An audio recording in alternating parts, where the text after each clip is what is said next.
हमारे सुमित के लिए पंडित जी ने लड़की बिल्कुल सही देखी है। लड़की न सिर्फ फोटो में दिखने में सुंदर है बल्कि सामने से भी कितनी सुंदर और गुणी है।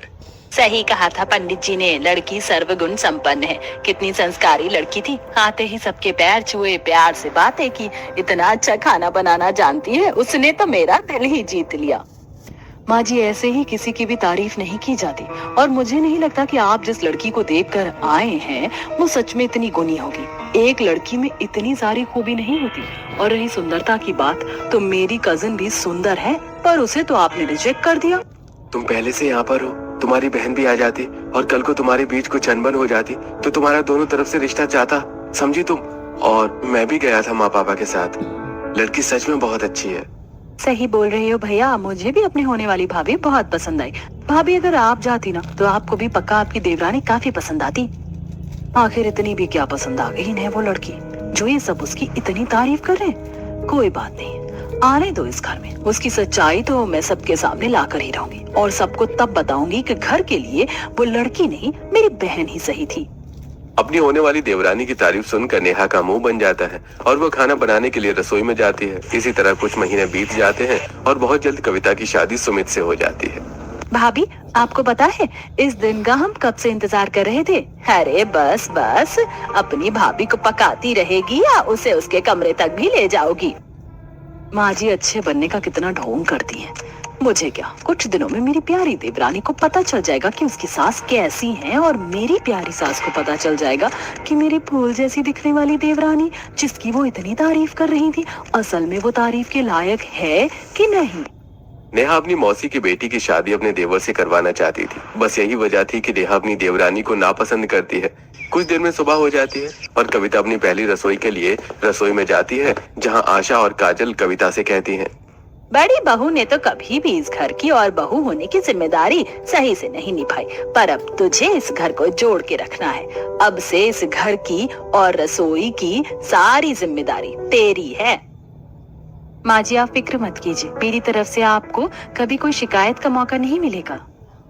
माँ, अब बस भाभी से बातें करती रहोगी या उन्हें बताओगी कि वो अपनी पहली रसोई में क्या बनाए? मुझे बहुत भूख लग रही है और कॉलेज भी तो जाना है। तुझे तो हर वक्त भूख लगी रहती है बहू, आज तेरी पहली रसोई है, तुझे अपने हिसाब से जो बनाना है बना ले।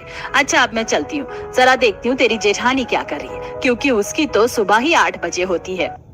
इतना बोलकर आशा वहां से चली जाती है और कविता अपने हिसाब से सभी घर वालों के लिए पूड़ी, हलवा, पनीर, पुलाव, पराठे, छोले कचौड़ी जैसे अलग अलग तरह के पकवान बनाती है। और जब पूरा परिवार एक साथ खाने को बैठता है तो, माँ, आज तुम्हारी सारी शिकायतें दूर हो गई। तुम्हारी छोटी बहू तो बहुत अच्छा खाना बनाती है। सही कहा दिवाकर तूने, अगर हम नेहा बहू की बहन को इस घर की बहू बना लेते तो आज हमारे नसीब में इतना अच्छा खाना ना होता है। आप सबको मेरे हाथों का खाना पसंद आया, मुझे बहुत अच्छा लग रहा है ना। मेरी बहू सिर्फ अच्छी और संस्कारी है, बल्कि उसके विचार भी कितने अच्छे हैं। सीख ले बड़ी बहू कुछ अपनी देवरानी से। माँ जी, मैं इतना भी बुरा खाना नहीं बनाती हूँ, और भूलिए मत, जो मैंने अपनी पहली रसोई करी थी तो आप सबने उंगली चाट चाट के खाना खाया था, और मैं भी तो जरा देखूं खाकर अपनी देवरानी के हाथों का बना खाना कितना टेस्टी बनाया है उसने, जो आप सब इसकी तारीफ करते हुए नहीं थक रहे हैं। इतना बोलकर नेहा जैसे ही पहला निवाला खाती है उसके चेहरे पर खुशी आ जाती है और वो जल्दी जल्दी खाना खाने लगती है। भाभी, अभी तो आप इतनी बड़ी बड़ी बातें कर रही थी और आप बेसब्रियों की तरह खाने लगी। क्यों, इतना अच्छा लगा क्या मेरी बीवी के हाथों का खाना? खाना अच्छा हो या बुरा, मैं कभी खाने का अपमान नहीं करती। इसने तो सच में काफी अच्छा खाना बनाया, ऐसा खाना तो होटल में भी नहीं मिलता। आखिर इसने इतना अच्छा खाना खुद से कैसे बनाया? जरूर दाल में कुछ काला है, कहीं ऐसा तो नहीं किसी 5 स्टार होटल से इसने खाना मंगवाया हो और हम सबको खाने को दे दिया हो। नेहा, अब तो तुझे अपनी देवरानी पर नजर रखनी ही होगी। हाँ भाभी, हम जानते हैं आप खाना कभी बर्बाद नहीं होने देती, और आपको पता है कि सारा खाना छोटी भाभी ने 1 घंटे में बनाया है। क्या 1 घंटे में? आखिर ये हर चीज में इतनी अच्छी कैसे हो सकती है? नेहा, अब तुझे 24 घंटे अपनी देवरानी पर नजर रखनी होगी, तभी तो उसका असली सच पता कर सकेगी तू। नेहा को यकीन नहीं होता कि उसकी देवरानी न सिर्फ सुंदर है बल्कि कम समय में अच्छा खाना बनाना भी जानती है। इसीलिए वो अपनी देवरानी पर नजर रखने का फैसला करती है। इसी तरह 2-3 बीत जाते हैं और नेहा अपनी देवरानी पर छुप छुप कर नजर रखती है। ऐसे ही एक दिन जब कविता कुछ कपड़े धोकर उन्हें सुखाने के लिए टब में रख रही होती है तो अचानक से कविता उसके पीछे आकर खड़ी हो जाती है और उसके कंधे पर हाथ रखते हुए कहती है, अभी तो तुमने सिर्फ आधे कपड़े धोए, बाकी के कपड़े तो अब भी गंदे सर्फ वाले पानी में डूबे हुए हैं। फिर तुम अपनी जगह से कैसे उठ सकती हो? दीदी, आपने तो मुझे डरा ही दिया था। अगर कपड़ों को ज्यादा देर तक सर्फ वाले पानी में डुबाकर छोड़ा जाए तो कपड़े धोने में आसानी होती है। इसीलिए मैंने सोचा कि जब तक ये गंदे कपड़े पानी में फूल रहे हैं, मैं धुले हुए कपड़े तार पर डालकर आ जाऊं। ऐसे में काम जल्दी होता है। अच्छा, तो जल्दी काम खत्म करने की ये तरकीब है तुम्हारी। अच्छा जाओ, पर हाँ, इसमें से कुछ कपड़े ऐसे हैं जिन पर अभी भी साबुन लगा है। एक बार पानी से और धो लेना, समझी? जानती हूँ दीदी, तभी तो साबुन वाले कपड़ों को अलग रखा है। इतना बोलकर नेहा टब वाले कपड़े लेकर छत पर जाती है तो वहीं नेहा मुंह बनाकर अपने कमरे में जाने लगती है, पर आशा उसके पास आकर बोलती है, अरे सारा दिन बस घर में खाली घूमती रहती है। ये पकड़ अपने ससुर की दवाई की पर्ची और दिवाकर को फोन करके बोल कि रात को आते हुए दवाई लेकर आएगा। इतना छोटा सा काम था माँ जी, ये काम तो आप ननद जी को भी बोल सकती थी। मैं छत पर जाने की सोच रही थी, कुछ देखना था मुझे। बहू, तेरी याददाश्त बहुत कमजोर हो गई है। भूल गई तेरी ननद कॉलेज जाती है इस वक्त और मुझे एंड्रॉइड फोन चलाना नहीं आता। अपनी सास की फटकार सुनकर नेहा जीने की तरफ देखती है और उसके बाद दवाई की पर्ची की फोटो अपने पति को भेजकर दवाई लाने को कहती है। इसी तरह कुछ दिन बीत जाते हैं और एक दिन जब कविता रसोई में अकेली गाना गाते हुए बर्तन साफ कर रही होती है तो आज मैं ऊपर आसमां नीचे, आज मैं आगे जमाना है पीछे। जब कविता बेफिक्र होकर गाना गाते हुए बर्तन धो रही होती है तो अचानक से नेहा उसके बगल में आकर खड़ी हो जाती है और जैसे ही नेहा बर्तन लेने पीछे मुड़ती है तो जिठानी को अचानक देखकर कविता के हाथों से गिलास छूटकर टूट जाता है। ओए माँ, दीदी आप बिल्ली की तरह दबे पांव क्यों आती हैं? अगर आज मुझे हार्ट अटैक आ जाता तो? तुम्हारा तो मालूम नहीं, पर तुमने बहुत महंगा ग्लास तोड़ दिया। अगर माँ जी को पता चला तो उन्हें हार्ट अटैक जरूर आ जाएगा। और क्या तुम्हें नहीं बताया किसी ने कि पहली रसोई की सफाई होती है, उसके बाद बर्तन धोए जाते हैं। जिस तरह से तुम नाचते गाते काम करती हो, बर्तन मांज रही हो, अगर गंदा पानी जमीन पर गिर गया तो सोचा है झाड़ू कैसे लगाओगी? काम बढ़ नहीं जाएगा और सफाई करने में समय नहीं लगेगा क्या? वैसे तो तुम बहुत शॉर्टकट तरीका अपनाती हो। अभी क्या दिमाग घास चढ़ने गया है? पता है दीदी, पानी वाले काम से पहले सूखा काम होता है, पर आज रसोई इतनी ज्यादा गंदी नहीं कि झाड़ू लगाऊं। इसीलिए मैंने सोचा है कि पहले बर्तन साफ कर लूं और फिर पोछे में ही थोड़ा बहुत जो कूड़ा है वो साफ कर लूं। इससे मुझे झाड़ू नहीं लगाना पड़ेगा और मेरा काम जल्दी हो जाएगा। ये काम चोर तो बड़ी ही तेज है, ऐसे काम जल्दी खत्म करने के लिए दिमाग लगाती है। तभी तो मैं कहूँ इतनी जल्दी कैसे काम कर लेती है।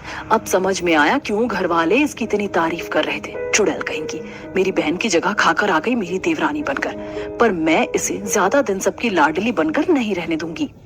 कविता की बात सुनकर नेहा उसे घूरते हुए रसोई से बाहर चली जाती है और ये देखकर कविता खुद से कहती है, मेरी जेठानी कितनी अजीब है। जब देखो मुझे घूरती रहती है और पास कब आकर खड़ी हो जाती है मुझे पता भी नहीं चलता।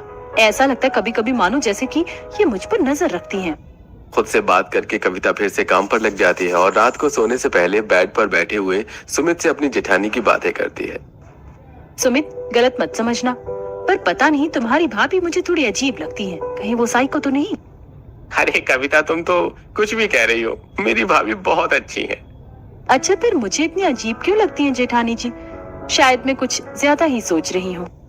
कविता सुमित की बात पर विश्वास कर लेती है और इसी तरह कुछ दिन बीत जाते हैं और एक दिन जब रसोई में कविता अकेली काम कर रही होती है तो रसोई के बाहर खड़ी होकर नेहा अपनी देवरानी को छुप छुप कर देख रही होती है और तभी वहाँ काजल आती है और ये देखकर अपनी भाभी से कहती है, क्या हुआ भाभी, आप छोटी भाभी पर नजर रख रही हो क्या?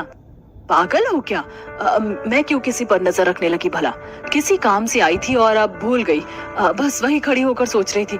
और तुम आज इतनी जल्दी कॉलेज से कैसे आ गई? हमारी जो लास्ट क्लास सर लेते हैं वो सर आज आए नहीं थे, इसीलिए मैं जल्दी आ गई। इतना बोलकर काजल रसोई में जाती है और कविता के घर के कामों में मदद करवाने लगती है। ये देखकर नेहा फिर से जल जाती है। माँ बेटी दोनों एक जैसी हैं। आज तक इसने मेरी तो कभी मदद नहीं करवाई और देखो जरा अपनी छोटी भाभी को कैसे घर के कामों में मदद करवाती है। मुंह बनाकर नेहा अपने कमरे में चली जाती है। देखते ही देखते रात हो जाती है और रात को नाइट ड्रेस में बेड पर बैठे नेहा दिवाकर से कहती है, तुम्हारा पूरा खानदान ही मुझसे चलता है। तुम्हारी बहन ने आज तक घर के कामों में मेरी कभी मदद नहीं करवाई और जब से मेरी देवरानी आई है तुम्हारी बहन उसकी मदद करवाती है घर के कामों में। अगर मेरी बहन मेरी देवरानी बनकर आती तो कितना अच्छा होता। जलते मेरे घर वाले नहीं तुम हो। छोटी छोटी शिकायतें भी मुझसे करने लगती हो। उसका मन किसी की भी मदद करवाए। तुम उनसे अच्छे से बनाकर रखो तो वो तुम्हारी भी मदद करवा देगी। हाँ, आपसे तो कुछ बोलना ही बेकार है। पता नहीं कैसा पति भगवान ने मेरी किस्मत में लिख दिया। इसी तरह कुछ दिन बीत जाते हैं और धीरे धीरे नेहा पहले से भी ज्यादा कविता पर नजर रखने लगती है। ऐसे ही एक दिन जब कविता रसोई में अकेली खड़ी होकर खाना बना रही होती है तो नेहा भी उसके साथ खड़ी रहती है और उसे काम करता देख बार बार उसे टोकती है। अरे ये क्या किया तुमने? बिना आलू धोए उसे छीलना शुरू कर दिया। पहले आलू धो लेती, कितने गंदे आलू हैं। दीदी, छिलका तो आलू का ही है, क्यों बार बार एक ही सब्जी को धोकर अपना टाइम वेस्ट करो। कविता की बात सुनकर नेहा चुप हो जाती है और कुछ देर बाद कविता सब्जी बनाने लगती है और सब्जी में मिर्च डालती है। अरे क्या कर रही हो? सारी मिर्च सब्जी में ही डाल दोगी क्या? सब्जी खाई भी नहीं जाएगी। दीदी, ये मिर्च बिल्कुल भी तीखी नहीं है, फिक्र मत करो। और वैसे भी इसमें मैं थोड़ी दही डालूंगी ताकि सब्जी का स्वाद बढ़ सके, इसलिए मिर्च डालने दीजिए। बिल्कुल तीखी नहीं होगी सब्जी। अच्छा, तो तुम ऐसे बनाती हो खाने का स्वाद बढ़ाने के लिए? सही है, बनाओ। आज जेठानी जी को क्या हो गया है? वैसे तो ये रसोई में आती नहीं, पर आज सुबह से मेरे साथ रसोई में खड़ी हैं। ये नहीं कि खड़ी हैं तो कुछ काम भी करवा दें। नजर तो मुझ पर ऐसे गड़ा कर रखी है मानो जैसे मैं खाने में जहर मिला दूंगी। अब कविता को भी समझ आने लगता है कि उसकी जेठानी उस पर नजर रख रही है। इसी तरह कुछ दिन बीत जाते हैं और एक दिन जब कविता छत पर कपड़े डाल रही होती है तो नेहा उसके पीछे आती है और उससे जैसे ही कहने लगती है तो कविता डर जाती है और वो पीछे मुड़ती है। कैसे काम कर रही हो तुम? कपड़े उल्टे करके डालो वरना सारे कपड़ों का रंग उड़ जाएगा। दीदी, मुझे कपड़े डालने तो दो। अभी तो मैंने बाल्टी से कपड़े निकाले ही हैं। मैं उल्टे करके ही कपड़े डालती हूँ। मुझे भी पता है कपड़े कैसे डाले जाते हैं। हाँ, जानती हूँ, मैं तुम्हारे काम में बहुत तेज हूँ। मैं तो बस तुम्हें ये बताने के लिए आई थी कि छत पर आई हो कपड़े डालने के लिए, वो छत की सफाई भी कर देना। देखो छत कितनी गंदी हो रही है। इतना बोलकर नेहा अपनी देवरानी को घूरते हुए नीचे जाती है और तभी उनकी एक पड़ोसन शोभा कविता से कहती है, बहू, तुम्हारी जेठानी कामों में तुम्हारी मदद करवाती है या नहीं, या सिर्फ तुम्हें परेशान करती है? ऐसा नहीं है आंटी जी, दीदी हर काम में मेरी मदद करवाती हैं। ये तो बहुत अच्छी बात है बहू। कविता बात करते हुए कपड़े तार पर डालकर छत की सफाई करती है और इसी तरह कुछ दिन बीत जाते हैं और एक रात नाइट ड्रेस में बेड पर बैठे हुए। क्या हुआ कविता? तुमने सिर को चुन्नी से क्यों बांधा हुआ है? तबीयत तो ठीक है? सर दर्द से फटा जा रहा है और ये सब तुम्हारी भाभी की वजह से हो रहा है। 24 घंटे मुझ पर नजर रखती हैं। ये नहीं कि काम भी मदद करवा दे। अच्छा, तो ये बात है। जब कविता अपने पति से कमरे में बात कर रही होती है तो उस वक्त भी नेहा नाइट ड्रेस में उसके कमरे के बाहर दरवाजे के छेद से झांक रही होती है। सब लोग इसकी कितनी तारीफ कर रहे थे और इसे देखो मेरी बुराई कर रही है। इससे तो काफी अच्छी थी मेरी बहन, पर इन लोगों को तो ये चुड़ैल पसंद आई। बहू, तुम छोटी बहू के कमरे के बाहर क्या कर रही हो? वो पापा जी। अगर बहू को पता चला तो उसे बहुत बुरा लगेगा। अब झांकना बंद करो और अपने कमरे में जाओ। तुम्हारी बहन को इस घर की बहू नहीं बनाया, बस इसीलिए तुम इस हर वक्त छोटी बहू पर नजर रखती हो ना। तुम्हारी सास बता रही थी मुझे, अपनी हरकत सुधार लो, इससे पहले कि मैं कोई कठोर कदम उठाने पर मजबूर हो जाऊं। अपने ससुर की डांट खाकर नेहा अपने कमरे में जाती है। पानी लाने में इतना समय लगता है? हाँ, और पानी भी नहीं लेकर आई। अब मुझे ही लाना पड़ेगा। मुझसे बात मत करो। पति होकर भी तुमने मेरा साथ नहीं दिया। अगर मेरी बहन मेरी देवरानी बनती तो कितना अच्छा होता। मेरी वो देवरानी देवर जी से ही मेरी बुराई कर रही थी। एक नंबर की चुड़ैल औरत है। अपने पति से लड़कर नेहा मुंह बनाकर सो जाती है। इसी तरह कुछ दिन बीत जाते हैं और हर वक्त जब नेहा कविता पर नजर रखती है तो बेचारी कविता अपनी जेठानी से परेशान होने लगती है। ऐसे ही एक दिन कविता झाड़ू लगा रही होती है तो नेहा उसके साथ साथ चलती है। अरे क्या कर रही हो? सोफे के नीचे से तो तुमने झाड़ू लिया ही नहीं। अच्छे से झाड़ू लगाओ, देखो उधर धूल जमी है। दीदी, सच सच बताना, आप मुझ पर नजर रखती है ना? मैं क्यों तुम पर नजर रखूंगी? भाभी, क्या आप हर वक्त घर के कामों में लगी रहती हो? मेरे साथ चलो, मेरे कमरे में। काजल अपनी भाभी का हाथ खींचकर उसे अपने कमरे में ले जाती है। अब नेहा भी अपनी देवरानी का पीछा करती है और कमरे के बाहर खड़ी होकर दीवार में कान लगाकर सुनती है। हो ना हो, दोनों मेरी ही बुराई कर रहे होंगे, पर बात क्या कर रहे हैं कुछ सुना ही नहीं दे रहा।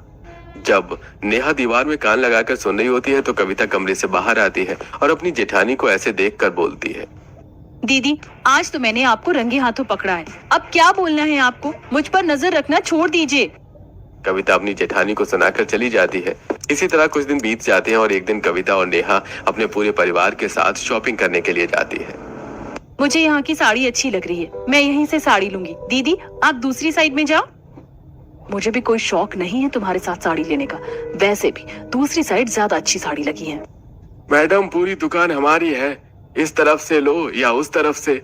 अब दोनों ही बहू एक ही दुकान में दो तरफ खड़ी होकर साड़ी पसंद करने लगती हैं। जहाँ कविता अपनी पसंद की साड़ी देख रही होती है तो वहीं अब भी नेहा मुड़ के देवरानी को देखती है। इसके हाथ में जो साड़ी है वो कितनी अच्छी लग रही है ना सिर्फ ये सुंदर है बल्कि अच्छा खाना बनाना भी जानती है और इसकी पसंद भी कितनी अच्छी है। घर वाले सही तारीफ करते हैं इसकी। मैं भी इसकी तरह लूंगी साड़ी ताकि किसी भी फंक्शन पर पहन सकूं। अरे बहू, बार बार पीछे मुड़कर क्या देख रही है तू? इधर देख। माँ जी, मैंने साड़ी पसंद कर ली है। भैया, ऊपर से जो 3rd नंबर पर साड़ी है वो दे दो। नेहा अपनी देवरानी की जैसी साड़ी ले लेती है। कुछ देर में सब घर आते हैं और दोनों बहू की साड़ी वो देखकर, अरे क्या बात है, दोनों बहू की साड़ी अच्छी लग रही है। अब तो बड़ी बहू की भी पसंद बदल गई है। मेरे दोस्त के रिटायरमेंट फंक्शन में तुम दोनों यही पहनना।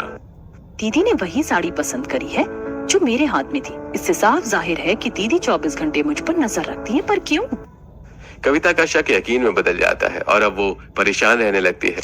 इसी तरह कुछ दिन बीत जाते हैं और एक दिन जब कविता बाजार में सब्जी लेने के लिए जाती है तो उसकी मुलाकात उसकी दोस्त सपना से होती है। अरे कविता, मैंने तो सोचा ही नहीं था कि इस तरह शादी के बाद हम दोनों दोस्त कभी बाजार में मिल पाएंगे। विश्वास तो मुझे भी नहीं हो रहा। वैसे तो ठीक तो है ना? अरे मैं तो बिल्कुल ठीक हूँ और मेरे ससुराल में भी सब बहुत अच्छे हैं, खासकर मेरी जेठानी। वैसे तेरे ससुराल वाले तो अच्छे हैं? हाँ, सब अच्छे, बस मेरी जेठानी को छोड़कर 24 घंटे मुझ पर नजर रखती है। कभी कभी तो मुझे वो पागल लगती है, घूरती ऐसे हैं जैसे मैं कोई क्रिमिनल हूँ। डर लगने लगा है मुझे उनकी नजरों से। जब कविता अपनी जेठानी के बारे में सपना को बता रही होती है तो नेहा अचानक से उसके पास आ जाती है और उसके हाथों से सब्जी का थैला लेते हुए उससे कहती है, अगर मेरी बुराई कर ली हो तो घर चले। खाना बनाने के लिए देरी हो रही है और आज मैं भी तुम्हारे साथ घर के काम करवाऊंगी। दीदी, आप यहाँ भी आ गई। आपसे कितनी बार बोला है मुझे इस तरह से डराया मत करो। अचानक से मेरे सामने आ जाती हो और अब आप मुझ पर नजर रखना भी बंद करो। मुझे पता है आप मुझ पर 24 घंटे नजर रखती हैं।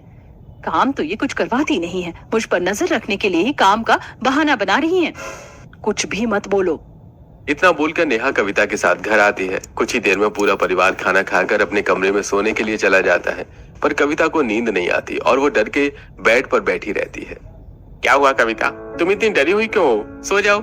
आपकी भाभी ने मुझे डरा के रखा है। आपको मेरी बात पर विश्वास नहीं होता, पर आपकी भाभी 24 घंटे मुझ पर नजर रखती है। अब उनकी नजरों से मुझे डर लगता है। जिस तरह वो मुझे घूरती हैं, ऐसा लगता है कि वो मुझे जिंदा ही खा जाएंगी। अच्छा ठीक है, मैं इस बारे में कल भाभी से बात करूंगा। फिलहाल तो तुम सो जाओ। सुमित कविता को लिटा देता है और चादर उड़ाकर कविता को सुला देता है और खुद भी सो जाता है। इसी तरह कुछ दिन बीत जाते हैं और एक दिन जब कविता घर के बाहर काम करते हुए अपनी पड़ोसन से बात कर रही होती है तो अचानक से नेहा उसके सामने आ जाती है। हमारी पड़ोसन सही नहीं है, इनसे बात मत किया करो। हाँ बहू, हम सब बुरे हैं, बस तुम्हारी जेठानी ही अच्छी है, इसकी नजरों के सामने ही रहना।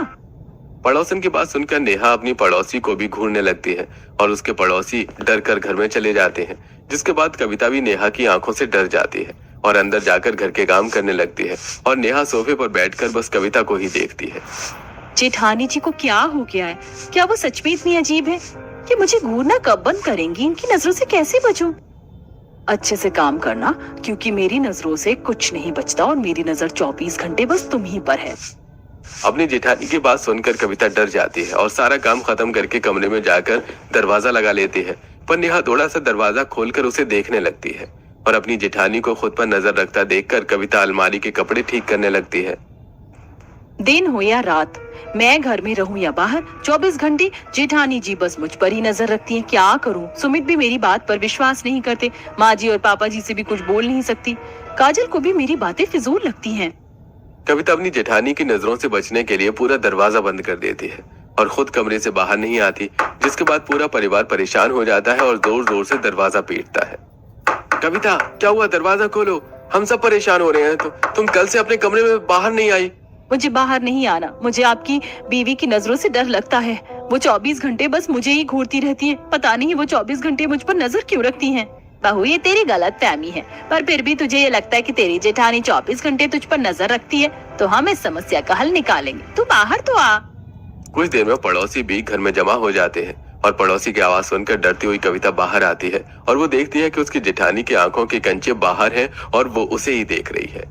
देखिए माँ जी, इनकी आंखें बाहर निकली हैं, जो सिर्फ मुझे देख रही हैं। मुझे डर लग रहा है। हमारा कमरा भी साथ है, मुझे इनसे दूर करो। भाभी की आंखें हम सबकी तरह नॉर्मल हैं। अरे बहन, जब तुम्हारी छोटी बहू चाहती है कि तुम दोनों बहू का कमरा अलग कर दिया जाए, तो तुम कमरा क्यों नहीं बदल देती? नेहा बहू का कमरा इस कोने में है, अपनी छोटी बहू का कमरा अपने कमरे से बदल लो। तुम्हारा कमरा तो घर के दूसरे कोने में। इस तरह बहू को थोड़ी तसल्ली रहेगी। सही बोल रही हो तुम। देखो जरा तुम्हारी बहू कितनी डरी और सहमी हुई है। पड़ोसियों के कहने पर आशा अपनी बहू से अपना कमरा बदल लेती है। बहू, अब से तू मेरे कमरे में रहना। अब तुझे बिल्कुल डर नहीं लगेगा, क्योंकि तेरी जेठानी तुझ पर नजर रखने के लिए जब तेरे कमरे के बाहर आएगी तो मेरी नजर उस पर पड़ जाएगी। आशा कविता का कमरा बदल देती है ताकि दोनों एक दूसरे से दूर रहें। पर जब कविता अपने कमरे का दरवाजा खोलकर अपना सामान ठीक कर रही होती है तो उसे फिर से एहसास होता है कि कोई उसे देख रहा है। अब जब कविता पीछे मुड़ती है तो वो देखती है कि उसकी जेठानी की दोनों आंखें बड़ी हैं। उसकी जेठानी तो हॉल में अपनी सास के साथ टीवी देख रही है, पर उसकी आंखें कविता के कमरे में है। हाँ सुमित, देखो तुम्हारी भाभी तो माँ जी के साथ हॉल में बैठी, पर उनकी आंखें हमारे कमरे में है। ये कैसे हो सकता है? भाभी की आंखें? कविता और सुमित दोनों ही काफी ज्यादा डर जाते हैं और कमरे से बाहर आते हैं, पर नेहा की नजरें उनसे नहीं हटती। अब जहाँ जहाँ कविता जाती है नेहा की आंखें उसका पीछा करती हैं। कुछ ही देर में कविता घर से बाहर निकल जाती है और नेहा की नजरें भी। कोई मुझे बचाओ, मेरी जेठानी इंसान नहीं भूत है। वो खुद तो घर में है, पर उनकी दोनों आंखें बाहर है। मुझे बहुत डर लग रहा है। बहू, क्या हुआ तुझे?